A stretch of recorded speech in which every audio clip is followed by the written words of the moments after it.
Bueno, hoy estamos comenzando una serie nueva que se llama La Senda. Diga, La Senda. Dígalo más fuerte, La Senda.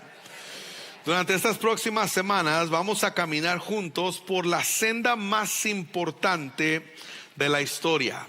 Es la senda o el camino que Jesús caminó durante su última semana antes de la cruz y la resurrección. Estamos camino a la Pascua. ¿Sabe? La vida muchas veces se siente como estar manejando en Los Ángeles. Piénselo un poquito. Hay tráfico, hay desvíos, hay accidentes y a veces uno piensa, ¿y cómo terminé aquí? ¿Le ha pasado que dio vuelta donde no era y se atoró más tiempo del que usted pensó?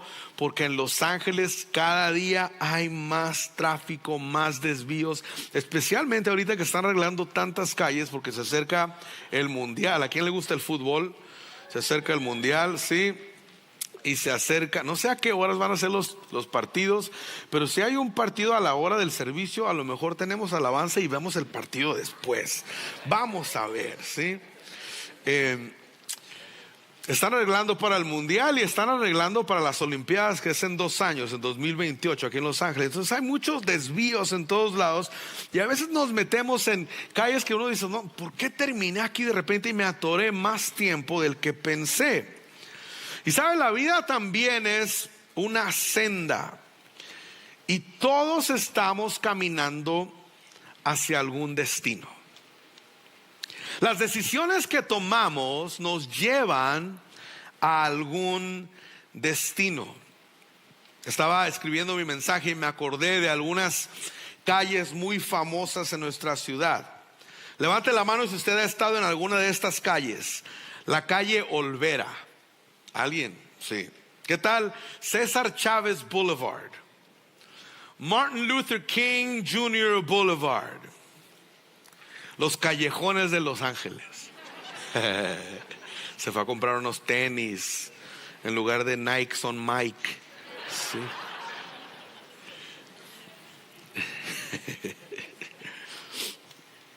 ¿O qué tal Rodeo Drive en Beverly Hills para los más fresas? Sí.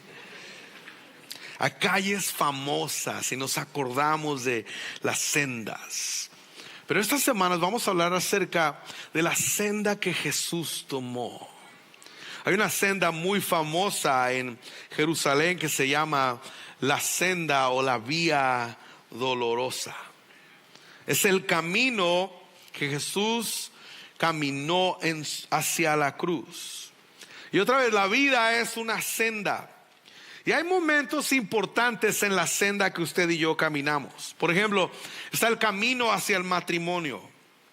O el camino cuando enfrentamos una tragedia. O el camino cuando emigramos a otro país. El camino cuando enfrentamos decisiones difíciles. Nuestra vida está llena de caminos o sendas.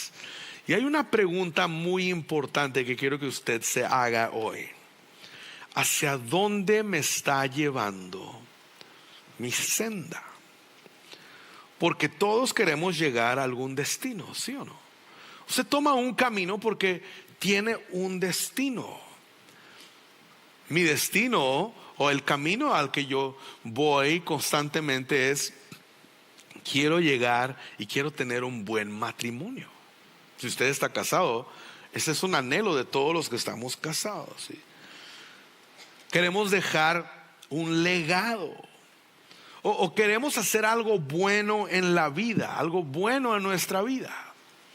Hace un par de semanas estuve ayudando en cantar, canté en un servicio, en un funeral de una querida hermana que falleció, ya una señora de una edad muy avanzada. Ella se llamaba Jeannie.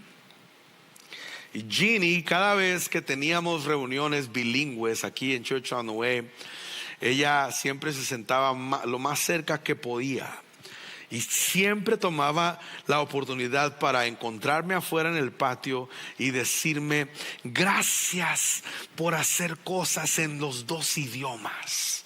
Me encanta, era una señora anglosajona, me encanta cantar en inglés y en español. Y toda su vida trabajó, durante más de 40 años trabajó en el DMV. Y ella me decía que ella aprendió a hablar español porque se dio cuenta muy temprano que había mucho inmigrante que venía y estaba tramitando sus documentos, pero no hablaban inglés. Entonces ella hizo el esfuerzo de aprender a hablar español para ayudar a todos los que venían al DMV en sus trámites. Entonces ella era muy eufórica y me abrazaba y me daba las gracias, y tuve el honor de cantar en su funeral hace un par de semanas y escuchar testimonio tras testimonio de gente que hablaba. Ella no tenía ninguna familia, toda su familia había muerto, no tenía nadie, solo tenía amigos, ¿sí? Y familias adoptivas. Pero todos los que pasaban decían algo muy poderoso. Decían: yo aprendí acerca de la fe por cómo Ginny vivía la fe. Todos queremos tomar un camino donde dejamos ese tipo de cosas. ¿Qué camino estás llevando? Y si somos honestos, todos queremos tomar la senda de la vida eterna, ¿sí o no? ¿Verdad que sí? Yo no creo que alguien aquí diga: yo quiero tomar la senda del infierno. Lo dudo. Creo que todos queremos la vida eterna. Pero tenemos un problema. Diga: problema. Tengo un problema. Usted tiene un problema, yo también. Y es que la senda que caminamos siempre tiene obstáculos, cosas que nos desvían, voces que nos influyen, traiciones, tragedias inesperadas, ansiedad, soledad, desesperanza, decepción. Y si somos honestos, usted y yo, todos nosotros tenemos algún arrepentimiento en nuestra senda, ¿sí o no?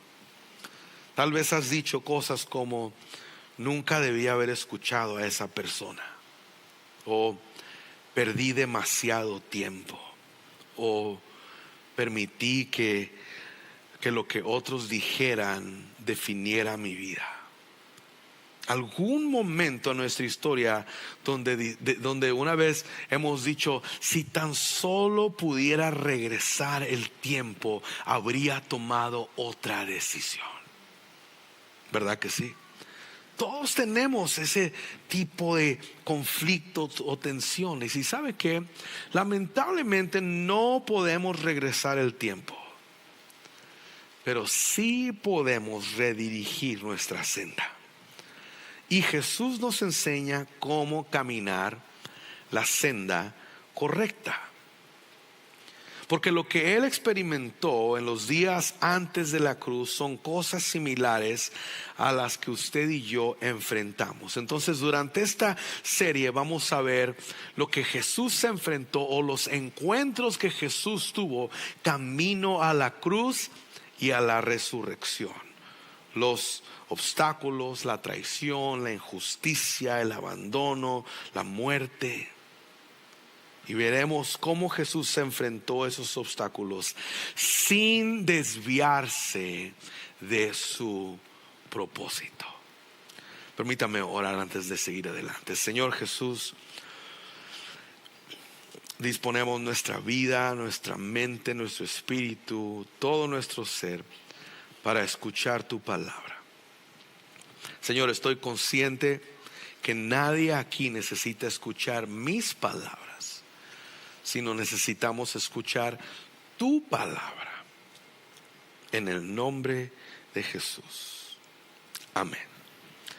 Hoy vamos a hablar del primer encuentro que Jesús tuvo y el primer obstáculo que Él enfrentó. Y vamos a hablar acerca de una distracción muy peligrosa. Diga: peligro. Hay peligro. La distracción de la multitud. Cuando Jesús está por entrar a la ciudad de Jerusalén, enfrenta un obstáculo y es la distracción de la multitud. Déjeme darle un contexto bíblico antes de leer Mateo 21. Es el primer día de la semana, lo que conocemos como hoy, domingo. Lo que conocemos como en nuestro calendario cristiano como un domingo de Ramos, que se acerca en algunas semanas, ¿sí? La Pascua estaba por comenzar. Judíos de todo el imperio romano viajaban a Jerusalén. La ciudad se llenaba de gente. Incluso algunos historiadores dicen que se estimaba que en ese tiempo había cerca o más de 2 millones de personas en Jerusalén y sus alrededores. Había mucha gente, mucha densidad de gente. Es como intentar encontrar estacionamiento en Koreatown. ¿Lo ha intentado? No lo encuentras nunca. Denso, muchísima gente. Y es la celebración más grande del año. Pero algo muy interesante está pasando. Es que durante semanas y años, durante 2 años y medio, casi 3 años, la fama de Jesús se ha estado regando. Incluso unos días antes Jesús había hecho un milagro impresionante. Tal vez el más impresionante de ese tiempo, de lo que está escrito en los evangelios, y es resucitar a su amigo Lázaro. La noticia estaba candente, corriendo por todos lados, y la gente en Jerusalén estaba esperando que Jesús entrara. Lo querían ver. Querían ver a Jesús. Y Jesús llega desde el monte de los olivos. Vamos a leer ese pasaje. Mateo 21:1 dice: mientras Jesús y los discípulos se acercaban a Jerusalén, llegaron a la ciudad de Betfagé, en el monte de los olivos. Jesús mandó a 2 de ellos que se adelantaran. Vayan a la aldea que está allí, les dijo. En cuanto entren, verán una burra atada junto con su cría. Desaten a los 2 animales y tráiganmelos. Si alguien les pregunta qué están haciendo, simplemente digan: el Señor los necesita. Entonces les permitirá llevárselos de inmediato. Eso ocurrió para que se cumpliera la profecía que decía: dile a la gente de Jerusalén, mira, tu rey viene hacia ti, es humilde y llega montado en un burro, montado en la cría de una burra. Entonces Jesús manda a sus discípulos por un burro, y no era de asada ni de carnitas. Los manda por un burrito, y no era el burrito sabanero tampoco, ¿sí? Pero lo hace para cumplir una profecía. Lo hace para cumplir algo que está escrito en Zacarías años antes, que el Mesías entraría montado en un burrito. Ahora imagínese esta escena: si usted fuera el rey del universo, ¿cómo entraría? ¿En un burro? Imagínese cómo entraría usted. Posiblemente entraría en caballo, con soldados, con poder. ¿Sabe? Yo entraría así. Muéstrame la primera foto. Yo entraría así. ¿Dónde está la primera foto? Así entraría yo. Así entraría yo, montado en un caballo blanco, es más, con mariachi siguiéndome, ¿sí? Y yo creo que el mariachi estaría tocando: no tengo otro, sigo siendo el rey. Estaría cantando la del rey, ¿sí? O ¿sabe qué? Para serlo honesto, yo entraría mejor así. Muéstrame la segunda foto. Así entraría mejor. Usted me ha escuchado decir que mi carro soñado es un Porsche 911 Carrera. Si usted tiene uno por ahí, regálemelo, acepto regalos. Gracias por la foto, ¿sí? El milagro de AI. Usted va a decir: wow, el pastor tiene un Porsche. No, es el milagro de la inteligencia artificial. Yo entraría así. ¿Cómo entraría usted? Es el rey del universo. Pero Jesús no entra así. Jesús entra en un burrito prestado. Ni siquiera era de él. Porque el reino de Dios no opera como el mundo. Un rey normalmente entraría en un caballo de guerra, pero un rey que venía en paz entraría en un burrito. Y Jesús estaba literalmente anunciando algo muy poderoso. Yo soy el rey, pero soy un rey humilde. Soy un rey humilde. Humilde, diga humildad.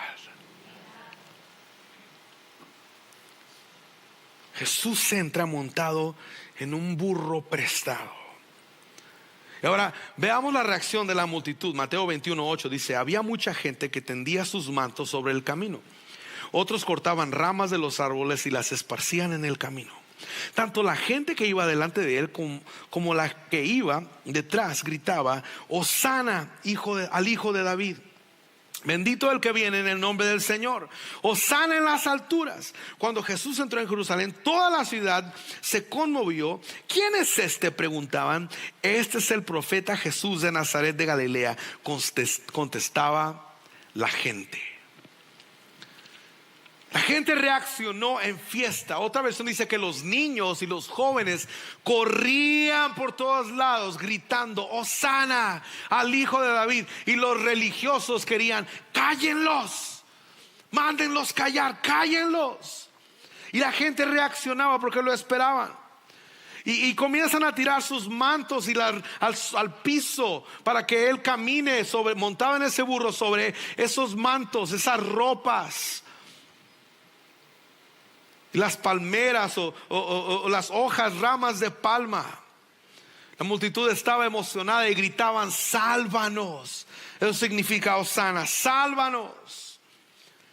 Pero ellos creían algo muy diferente a lo que Jesús estaba o pensaba o tenía en mente. Creían que Jesús venía a salvarlos, pero de Roma. Ellos querían un libertador político. Querían un libertador nacional. Querían un rey que resolviera sus problemas inmediatos. Pero Jesús había venido a hacer algo mucho más profundo. Jesús no había venido a salvarnos de Roma. Jesús había venido a salvarlos del pecado y de la muerte. Piénselo. Lo vemos en nuestra temporada, en nuestra época ahora. Usted ve cómo los políticos prometen y prometen, ¿sí o no? Y la gente les cree todo. Ahorita estamos viendo muchos políticos que prometen y prometen, y la gente se emociona. ¿Y qué pasa después? Decepción. Porque no prometen, no cumplen lo que se promete. ¿Verdad que no? Piense en el país donde usted es, si usted es inmigrante. En nuestros países los políticos prometen y prometen. Yo solo puedo hablar de donde soy yo soy mexicano. Y puedo hablar que en los últimos 5 años ha habido más de 250,000 muertes y desapariciones en mi país por el narcotráfico. Y los presidentes y políticos prometen y prometen y prometen que van a ayudar al pueblo y no ayudan nunca. La gente esperaba que Jesús fuera un político como los que estaban acostumbrados a escuchar. Y Jesús no venía a eso, venía a algo mucho mayor. Porque en este mundo tan quebrantado, tú no necesitas promesas de políticos, necesitas a un Jesús que vino a salvarte de la muerte y del pecado. Amén.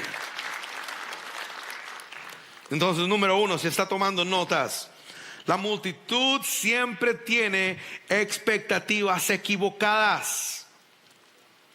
Siempre. Y Jesús se estaba encontrando con esta multitud. Muchas veces usted y yo hacemos lo mismo. Queremos que Jesús arregle nuestras circunstancias, que resuelva nuestros problemas. que haga nuestra vida más cómoda. Pero Jesús no vino primero a cambiar tu situación, vino a cambiar tu corazón. ¿De qué te sirve ganar el mundo y perder tu alma? Jesús vino a cambiarnos a nosotros, a transformarnos. Hoy la multitud no solo está en la calle para nosotros, también está en nuestro teléfono. Está en Instagram, en TikTok, en YouTube, en Facebook. Está en las noticias. Está en los comentarios, en los likes. Todo el mundo tiene una opinión sobre cómo debes vivir tu vida. Y muchos de ustedes, de nosotros, a veces hemos vivido nuestra vida buscando la aprobación de la multitud.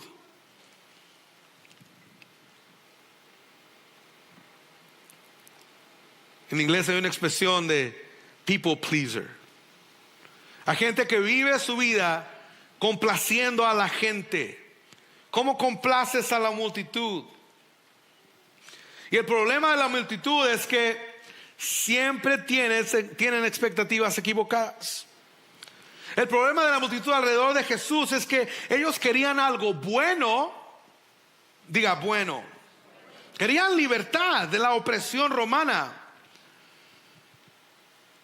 Pero Jesús quería algo mejor para ellos. Y Jesús siempre quiere algo mejor para ti. Jesús siempre quiere algo mejor para nosotros. Jesús quiere más que tu comodidad. Escúcheme.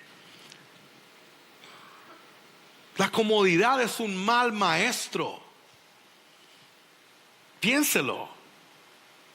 Cuando estás muy cómodo no aprendes nada. ¿A quién le gusta el box acá? El boxeo. ¿Sí? Los boxeadores dicen, perdió.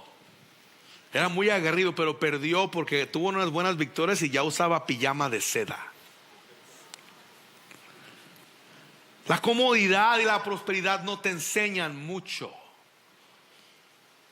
Pero el sufrimiento y el probar tu fe te enseñan a confiar en Dios. Y a confiar que Dios es el que puede ayudarte aún en las etapas más difíciles. Querían algo bueno, pero Dios quería algo mucho mejor. Y muchas veces nuestra lucha es esa. ¿Cómo hago feliz a todo el mundo? ¿Sabe que yo lucho con eso a veces? Quiero que fulano y fulana estén contentos. Quiero que mis líderes en mi equipo estén contentos. Quiero que la congregación que dirijo esté contenta. Quiero que usted esté contento. Pero en la iglesia siempre pasa algo curioso. Siempre pasa algo muy curioso. Siempre sale alguien y dice: pastor, el mensaje de hoy estuvo muy bueno, pero el de la semana pasada estuvo mejor. Y cuando dicen eso bajan la voz. Sí. O hay gente que dice siempre: pastor, hoy no me gustó la alabanza. Y yo a veces les quiero contestar: qué bueno, porque no fue para usted, fue para Dios. Qué bueno que no le gustó. No es complacencias al instante de Radio Vida aquí. ¿Sí? A veces me entregan papelitos: pastor, haga esta canción. Me cierran el ojo, ¿sí?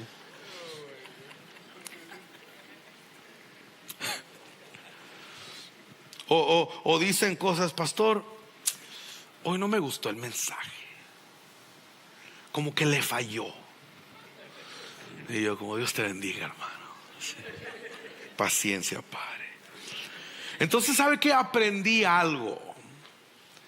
Es que si trato de tener contento a todo el mundo, siempre habrá alguien que no esté contento. Y con los años he aprendido algo muy importante. Yo no estoy llamado a agradar a todo el mundo. Estoy llamado a ser fiel a Dios. Ser fiel a Dios. Porque la realidad es esta: es que si trato de agradar a todo el mundo, es imposible.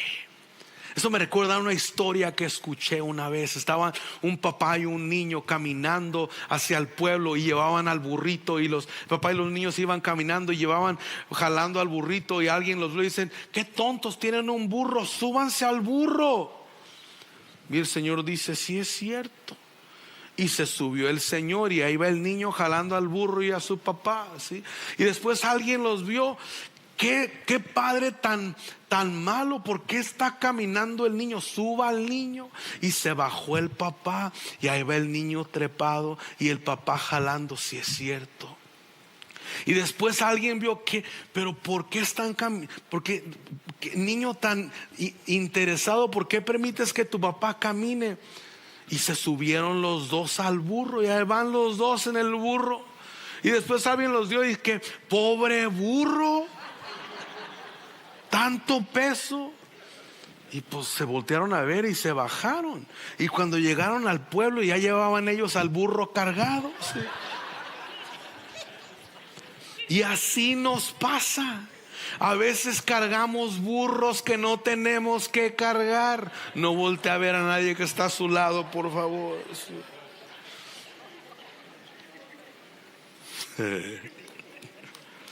Número 2.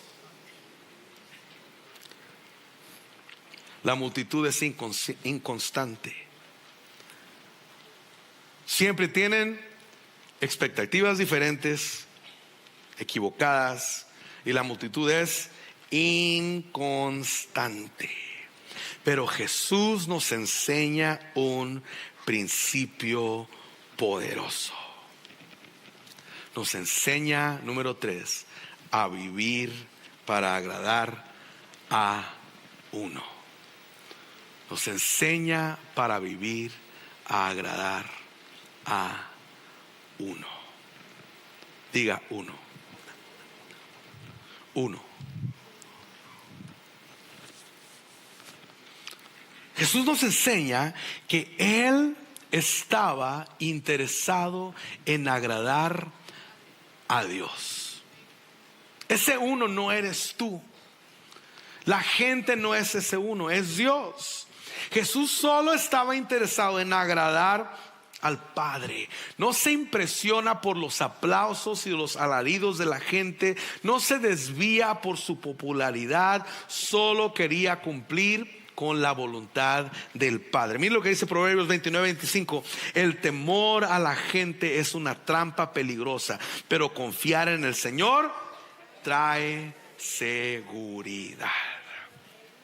Hace años un mentor me dijo: los halagos son como mascar chicle.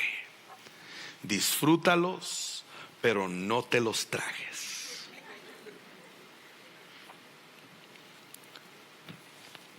Algo impresionante pasa.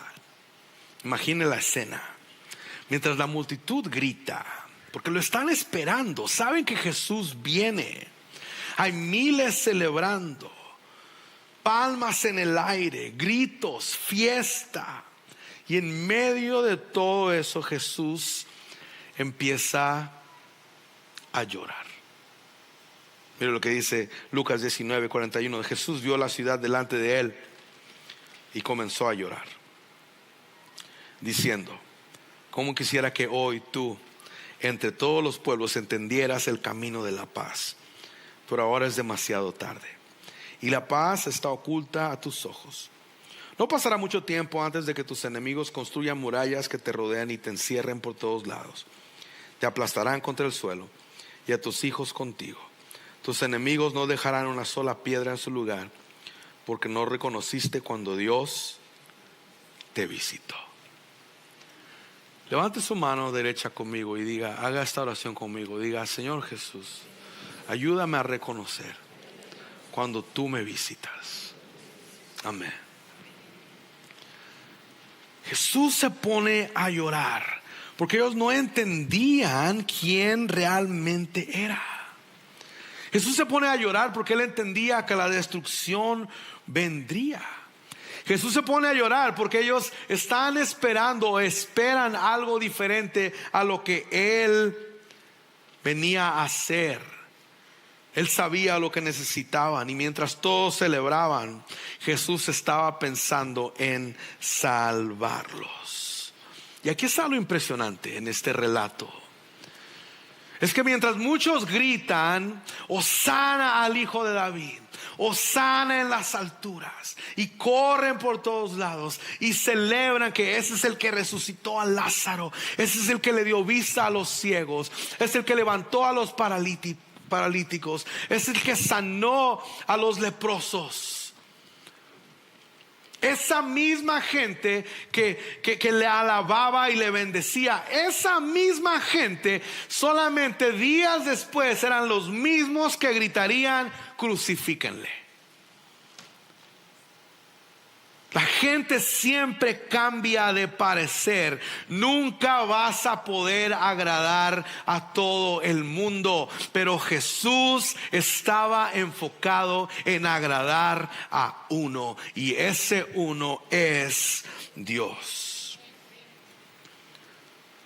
Si vives para la aprobación de la gente, tu vida será inestable. Hoy te sentirás como un triunfador, mañana te sentirás destruido, porque la multitud siempre cambia. Pero hay una buena noticia: Dios nunca cambia. No cambia nunca. Qué buen Dios servimos. Amén. Número 4, termino con esto. Ahora sí, ven, Anthony, por favor. Jesús siguió la senda correcta. ¿Saben que Jesús nunca se desvió? Se encontró con obstáculos. Jesús podría haber, en su humanidad, podría haber visto la celebración y sentirse como: yo, si es cierto, yo soy el rey, y entrar en un caballo como el pastor Mario. Pero entró en un burrito, y prestado, ni siquiera de él. Y mientras toda la gente en alarde lo alababan y lo bendecían y gritaban, podía haberse desviado. Jesús siguió la senda correcta. Siguió caminando la senda. No escuchó las voces de la multitud, escuchó la voz del Padre. Vivió para agradar a uno. Y gracias a que vivió para agradar a uno y no escuchó las voces de alrededor, Él caminó hacia la cruz. Y en la cruz encontramos perdón. Lavó nuestros pecados. Hay salvación y hay transformación y vida nueva. Él rompió con toda maldición en la cruz del Calvario, porque se enfocó en seguir la voluntad del Padre. Qué agradecido estoy con el Señor por su misericordia, por su gracia que nos alcanzó, porque Él se enfocó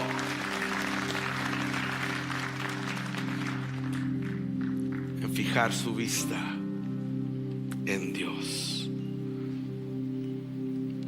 En esta senda llamada vida hay muchas voces, muchas opiniones, muchas multitudes.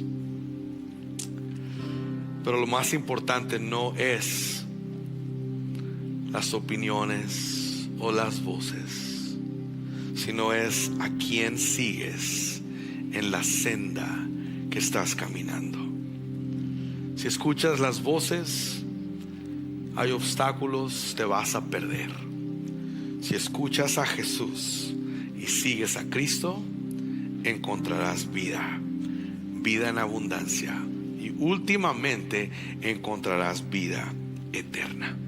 Entonces la pregunta no es ¿qué dice la multitud? La pregunta es ¿qué dice Dios? Y Dios nos está diciendo exactamente lo que le dijo a cada uno de sus discípulos en ese tiempo: toma tu cruz y sígueme. Y no solo a los discípulos lo dijo, escuche bien, porque se lo dijo a los discípulos y ellos decidieron seguir. Pero también se lo dijo a otra gente.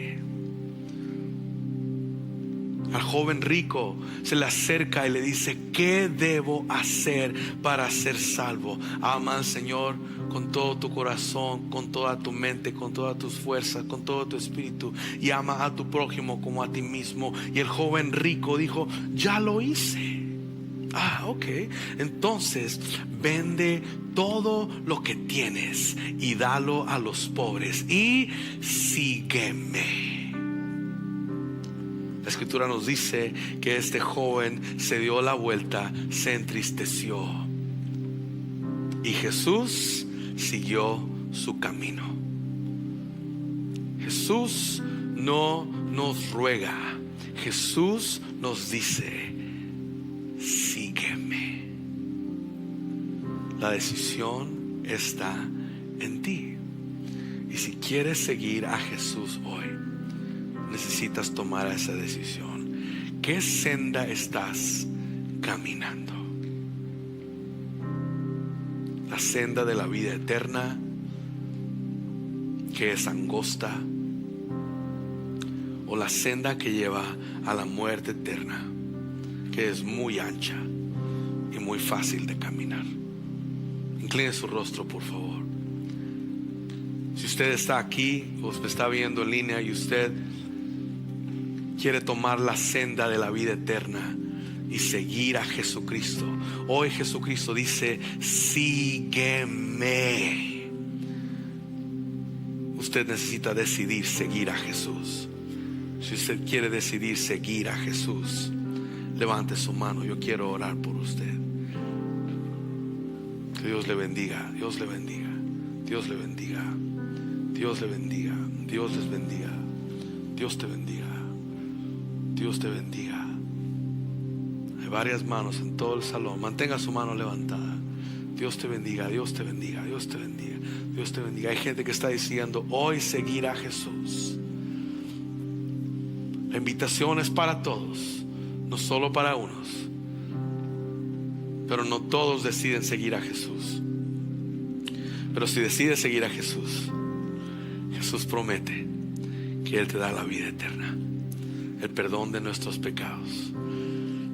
Si usted está con su mano levantada, puede bajarla ahora. Y usted que levantó su mano y que bajó su mano, repite esta oración en muy voz baja conmigo. Diga: Señor Jesús, hoy decido seguirte. Gracias por el perdón de mis pecados. Te confieso como mi Señor. Yo creo que tú te resucitaste de los muertos y me diste vida eterna. En el nombre de Jesús. Amén. Amén.